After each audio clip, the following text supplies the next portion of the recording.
So hello everyone, this is Ashish और इस video में हम यार क्लास 11 इकोनॉमिक्स के और कुछ मोस्ट इंपोर्टेंट क्वेश्चन देखने वाले हैं जो कि कल के एग्जाम में डेफिनेटली पूछे जाएंगे। तो इनको यार एक एक करके रट्टा लगा लेना क्योंकि इनसे जो क्वेश्चन है डेफिनेटली मैच करेंगे। और इससे पहले वाले वीडियो आपने नहीं देखा है तो वो भी मिल जाएगा, उसको भी देख लेना। तो चलो यार डायरेक्टली क्वेश्चन पर आते हैं। देखो यहाँ पे पहला क्वेश्चन दिया है, केंद्रीय प्रकृति के अंतर्गत कौन से माप आते हैं? माध्यिका, बहुलक, समांतर माध्य, इनमें से सभी। तो इनमें से सभी हो जाएगा क्योंकि केंद्रीय प्रवृत्ति के अंतर्गत या फिर प्रकृति के अंतर्गत सभी आते हैं। अगला क्वेश्चन दिया, आंकड़ों का चित्रमय प्रदर्शन क्या कहलाता है? तो आंकड़ों का चित्रमय प्रदर्शन क्या कहलाता है? इसको बोलते हैं प्रस्तुतिकरण। आगे क्वेश्चन दिया है, जब दो चरों के बीच परिवर्तन एक ही दिशा में होता है तो यह सहसंबंध क्या कहलाता है? तो इसको बोलते हैं धनात्मक सहसंबंध। एक ही दिशा में होता है तो धनात्मक बोलेंगे। आगे सांख्यिकी क्या होता है? तो सांख्यिकी क्या करता है? यह जटिल तथ्यों को स्पष्ट करती है, साथ ही साथ तथ्यों को परस्पर तुलनीय बनाता है। तो ऑप्शन नंबर डी सही हो जाएगा, बोथ बी एंड सी। अगला क्वेश्चन दिया है, 6 परिवारों की मासिक आय निम्नलिखित है तो फिर औसत आय क्या होगा? औसत आय कैसे निकालते हैं? जितना भी संख्या रहेगा सबको जोड़ दो और जितना भी संख्या रहता है उससे भागा दे दो। तो सबको जब जोड़ेंगे और उसके बाद हम भागा देंगे, किससे? 6 से भागा देंगे। तो भागा देने के बाद हमको मिलेगा 1547। कितना मिलेगा? 1547। ऑप्शन नंबर ये। आगे है, सहसंबंध के सूत्र का प्रतिपादन किसने किया था? चार्ल्स स्पीयरमैन और कार्ल पियर्सन। तो दोनों ने किया था। इस तरह से ऑप्शन नंबर सी सही हो जाएगा। आगे देखो दिया है, निम्नलिखित श्रृंखला है और इसको हम क्या बोलेंगे? तो ये देखो 10 से 14 है, फिर 15 से 16 है, एक बीच में छूट गया, आपस में सब रिलेटेड है तो इसको बोलेंगे समावेशी श्रृंखला, इनक्लसिव सीरीज बोलते हैं। अगला क्वेश्चन दिया है, किसी श्रेणी के उस मूल्य को क्या कहते हैं जो सबसे अधिक बार आता है? तो मैक्सिमम बार जो अकर करता है उसको बोलते हैं बहुलक। क्या बोलते हैं? बहुलक।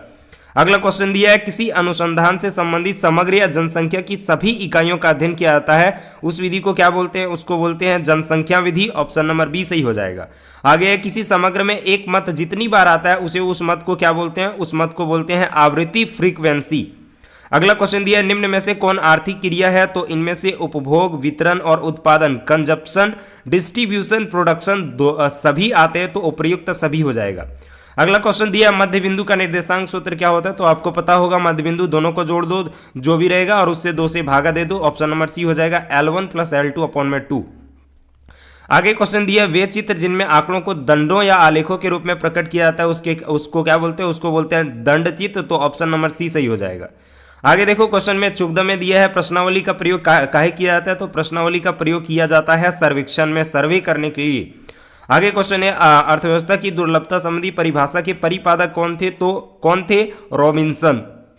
कौन थे? तो रॉबिन्सन ने दुर्लभता संबंधित परिभाषा दिया है।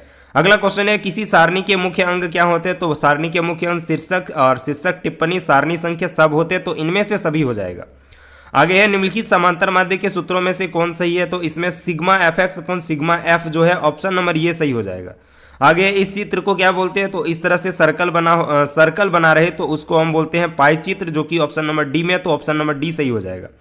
आगे है, सतत श्रृंखला में से माध्यिका ज्ञात करने का सूत्र क्या है? तो ये 1 नंबर हो जाएगा, L1 + N/2 माइनस में CF, यानी कि संचयी बारंबारता बट्टे में F गुना में H।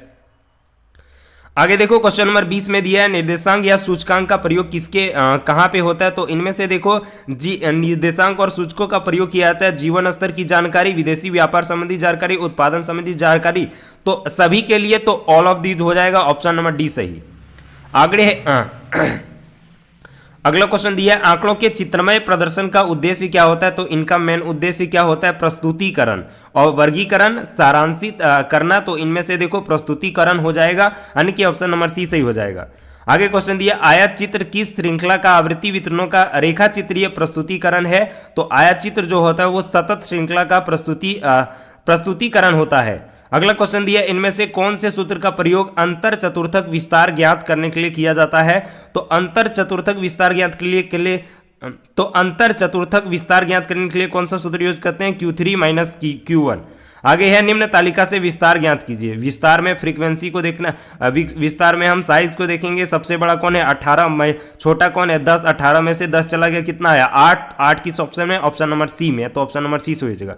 देखो याद रखना यार कि विस्तार ज्ञात करने का सूत्र क्या होता है? उच्चतम सीमा माइनस में निम्न सीमा।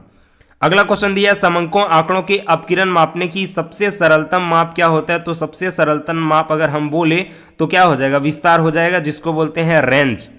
आगे देखो क्वेश्चन दिया है, बैंकिंग क्षेत्र अर्थव्यवस्था के किस क्षेत्र में सम्मिलित है? तो बैंकिंग क्षेत्र जो है होता है सेवाएं प्रदान करता है, तो इसीलिए इसको तृतीय क्षेत्र के अंतर्गत रखा जाता है। आगे है, मानव विकास सूचक के अनुसार कौन सा देश इसके संकेतकों में सबसे आगे आता है? तो ये जो होता है, अगर हम HDI बोलें, HDI ह्यूमन डेवलपमेंट इंडेक्स की दृष्टि से, तो चीन जो होता है वो सबसे आगे आता है। आगे, भारत में ग्रामीण साख प्रदान करने वाली शीर्ष संस्था कौन सा है? तो नाबार्ड जो है वो शीर्ष संस्थान है, तो ऑप्शन नंबर बी सही हो जाएगा। आगे है, शहरी क्षेत्रों में मुख्यतः क्या पाया जाता है? तो शहरी क्षेत्रों में मुख्यतः हम देखते हैं खुली बेरोजगारी। अगर ग्रामीण क्षेत्र में देगा तो छुपी हुई बेरोजगारी। आगे है, टिस्को का पुनरुत्पादन क्या होता है? तो टिस्को का फुल फॉर्म होता है Tata iron and steel company, यानी कि ऑप्शन नंबर सी सही हो जाएगा। आगे है, किस वर्ष को महाविभाजन का वर्ष बोलते हैं? तो 1921 को महाविभाजन का वर्ष बोला जाता है। आगे, सतत विकास के अंतर्गत किनके आवश्यकताओं की संतुष्टि होती? तो इनके अंतर्गत केवल भावी पीढ़ी की, केवल भारी या फिर वर्तमान पीढ़ी, भावी पीढ़ी दोनों को देखा जाता है, तो ऑप्शन नंबर सी हो जाएगा, दोनों ए और बी। और इनका मेन उद्देश्य क्या होता है? ऐसा विकास करना ताकि पर्यावरण को भी नुकसान ना हो और आने वाले पीढ़ी को भी फायदा मिले। अगला क्वेश्चन दिया है, भारत में किस प्रकार की अर्थव्यवस्था देखी जाती है? तो मिश्रित। पाकिस्तान में भी देगा तो वहां पे भी मिश्रित। आगे क्वेश्चन है, 1978 में तीव्र औद्योगिकरण संवृद्धि की शुरुआत किस देश में हुई थी? तो कहां पे हुई थी? कौन से देश में? 1978 में चीन में। कहां पे? चीन में। अगला क्वेश्चन दिया है, अपनी देश की मुद्रा का मूल्य विश्व के दूसरे देश की मुद्रा की तुलना में घटाने को क्या बोलते हैं? तो इसको बोलते हैं अवमूल्यन, जिसको डीवैल्यूएशन बोलते हैं। आगे, WTO क्या होता है? WTO होता है world trade organisation, option number B हो जाएगा, विश्व व्यापार संगठन। अगला क्वेश्चन दिया, भारत में किस व्यक्ति ने सर्वप्रथम निर्धनता रेखा की धारणा का प्रयोग किया था? तो ये जो किया था, किसने किया था? दादा भाई नौरोजी ने, तो इस तरह से ऑप्शन नंबर डी सही हो जाएगा। आगे है, LPG नीतियों के सकारात्मक प्रभाव कौन थे? इसमें देखो, लिबरलाइजेशन, प्राइवेटाइजेशन और ग्लोबलाइजेशन आता है, तीनों में। LPG का फुल फॉर्म अर्थशास्त्र में याद रखना। इनमें जो होता है अंतर्राष्ट्रीय पहचान, उभरती अर्थव्यवस्था, औद्योगिक उत्पादन में वृद्धि, सभी आता है, तो ऑप्शन नंबर डी सही हो जाएगा। आगे, ब्रिटिश काल में भारत के प्रथम जनगणना कब संपन्न हुई थी? तो 1881 ईस्वी में। आगे, प्रथम पंचवर्षीय योजना की प्राथमिकता उत्पादन था क्या? उनका मेन उद्देश्य था कृषि, एग्रीकल्चर से रिलेटेड था। GDP का फुल फॉर्म क्या होता है? ग्रॉस डोमेस्टिक प्रोडक्ट बोलते हैं, तो ऑप्शन नंबर बी होगा, सकल घरेलू उत्पाद। अगला क्वेश्चन दिया, योजना आयोग की स्थापना कब हुई थी? योजना आयोग की स्थापना हुई थी 1950 में, तो ऑप्शन नंबर सी सही हो जाएगा। अगला क्वेश्चन दिया, वह प्रक्रिया जिनके अंतर्गत शिक्षा पर निवेश, स्वास्थ्य का सुधार या प्रशिक्षण सम्मिलित है, उसको क्या बोलते हैं? उसको बोलते हैं मानव पूंजी निर्माण, ह्यूमन कैपिटल फॉर्मेशन, तो ऑप्शन नंबर डी सही हो जाएगा। आगे, सरकार द्वारा लगाए गए प्रत्यक्ष भौतिक नियंत्रणों से अर्थव्यवस्था को मुक्त करना क्या कहलाता है? इसको बोलते हैं उदारीकरण। याद रखना, जो व्यापार वगैरह जो दूसरे देश में होता है उसमें बांध मतलब क्या लगाया जाता है? रेस्ट्रिक्शन लगाया जाता है, उसको हटाने की विधि ही उदारीकरण बोलते हैं, लिबरलाइजेशन। आगे, भारत में निर्धनता रेखा क्या है? निर्धनता रेखा का अगर हम कारण बोले तो कीमतों में वृद्धि, बढ़ती जनसंख्या, रोजगार के अवसरों का अभाव, तो इनमें से सभी हो जाएगा। अगला क्वेश्चन है, आधारित संरचना की पूर्ण शर्तें क्या होते हैं? तो ये जो आर्थिक विकास जो होता है वो आधारित संरचना आर्थिक विकास की पूर्व शर्त है।